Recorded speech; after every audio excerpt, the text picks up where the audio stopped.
இந்த கேமை பார்த்தோன்னே என் மைண்ட் வாய்ஸ் இதுவாக தான் இருந்துச்சு. என்ன தரையில பேசலாம் தரையில வருது. லாக்டவுனில் எல்லாருமே லூடோ தான் விளையாண்டுருப்போம், அதுவும் ஆன்லைனில் மட்டும். நேரில் பார்த்தோன்னே எனக்கு எப்படி விளையாடுறதுன்னு மறந்துருச்சு, ஏன்னா நான் நேரில் பார்த்ததே இல்லை அதனாலையும் கூட. ஸோ ரொம்ப நாளாக ஆச்சு. அதுக்கப்புறம் எனக்கு ஆப்போசிட்டில் உட்காந்து ஒரு தெய்வம் வந்து இது இப்படி தான் விளையாடணும்னு எஜுகேட் பண்ணிட்டு இருந்தார். பட் லாஸ்ட்டில் நான் வந்துட்டு அவரை தோக்கடிச்சு நான் வின் பண்ணிட்டேன். ஏன் அப்படின்னா பாபு சும்மா ஃபன், ஏன்னா கேம் அப்படி தானே விளையாடணும் அதனால். ஸோ அதுக்கப்புறம் எல்லோரும் சேர்ந்து இந்த கேமும் விளையாண்டோம். இது நம்ம சின்ன வயசில் விளையாண்டுருப்போம்ல. ஸோ அதுவுமே விளையாண்டு முடிச்சதுக்கப்புறம் இதை வந்து பார்த்தா இது எப்படி விளையாடுறதுன்னு தெரில, என்ன கேமுன்னு தெரில.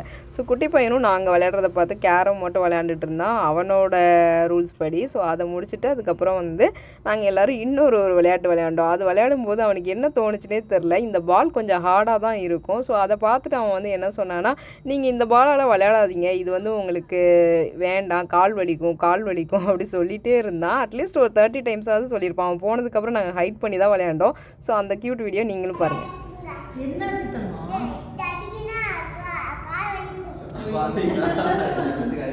இது எப்படி வந்திருக்குன்னு தெரியல.